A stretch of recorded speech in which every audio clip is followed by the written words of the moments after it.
As one of the oldest presenters of performing arts in the United States, you might expect the University Musical Society to have held on to a traditional model that works.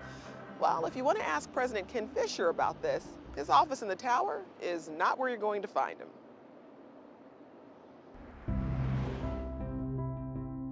So we're here on Ingalls Mall, and I would love for you to point out some of the performance venues. Performance venues? Well, right over here you have Hill Auditorium. You know, it seats about 3,600 now.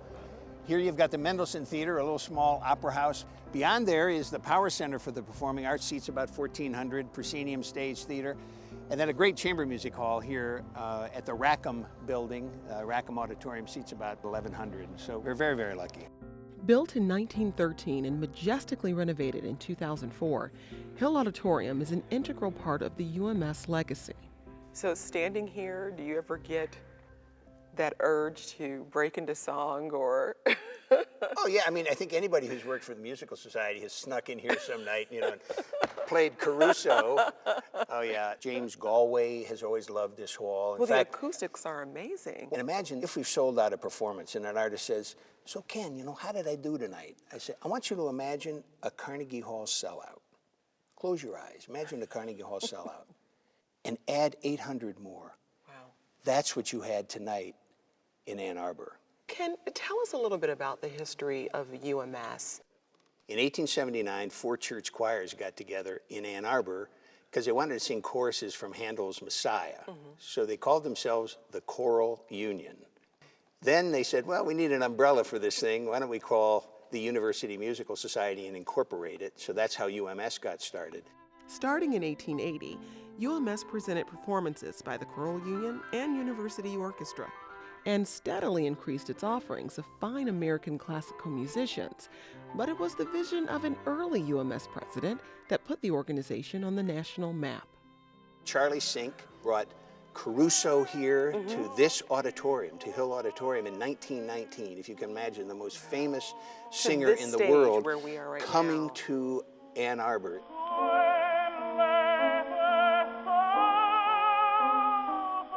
And for us to be able to claim the greatest singer in the world came to Ann Arbor, it kind of set the tone that if the great artist is out there, go get them.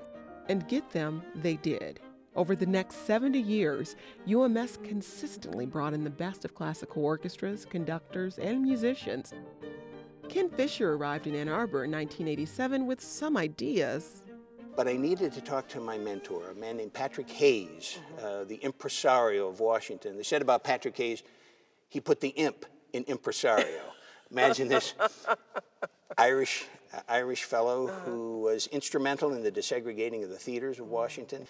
And so this man was a wonderful mentor whose inclusion policy was EINO, E-I-N-O, everybody in, nobody out. I was sort of infused with this spirit of Patrick Hayes when I came here, and I saw an opportunity that we could kind of come out of the tower, come out of Burton Tower, and get into the communities of Southeast Michigan.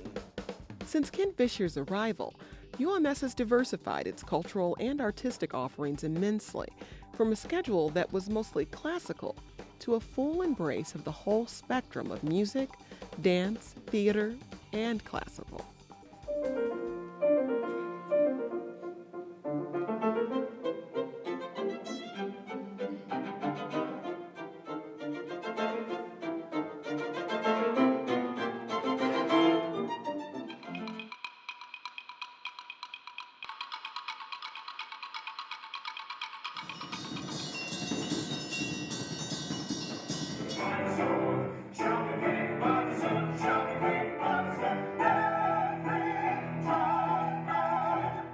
When you're planning out your season, what's the actual process of finding the artists to fill out the season? And it's a full season every year. We have a programming committee that includes the members of the programming staff, plus each of the members of the management team. I've got my marketing person, Sarah Billman. I got John Kennard, who's our development person, Susan McClanahan, and Claire Rice, involved in education. Everybody is learning about what it is that's being thought about for our program. Yeah. My gut tells me it might make more sense to put the B minor Mass and not the Mahler 8 and kind of keep it a little bit more sacred. That's a full residency week. It'll include 2 performances of repertoire. It will include an off-site event. It's important to note that it's also not forced. Like these It's are not forced. these are These are events that make sense right now. Yeah. That will make up our season for 10-11, which is set, which I feel 100% confident in. We have so much confidence in Michael Kondziolka, who has this tremendous knowledge in music, but who's also educated himself in dance and theater to a point where he's one of the most respected in the world at what he does. Starting with UMS as a student intern in the mid-1980s, Michael Kondziolka has played an integral role in the transformation of the organization while retaining a reverence for its history. So I see this remarkable display of performers who have been through Ann Arbor, have come through UMS. Absolutely. Who are some of these faces? I guess with 2 exceptions, everyone's a singer. One of the things that really always blew me away about UMS was this rich history.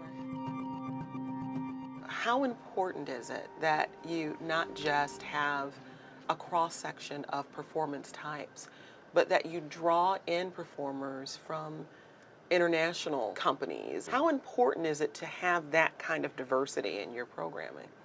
Internationalism is central to our program, and it's really central to the university.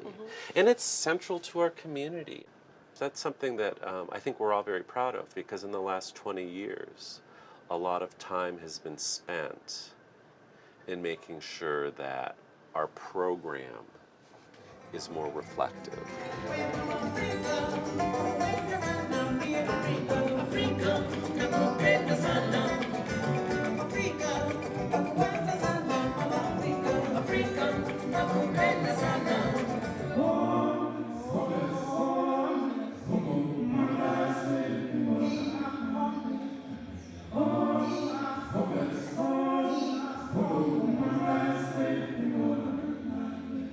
The work of our organization, the work of putting something on stage and saying, this is worth buying a ticket for and experiencing, is so profoundly optimistic.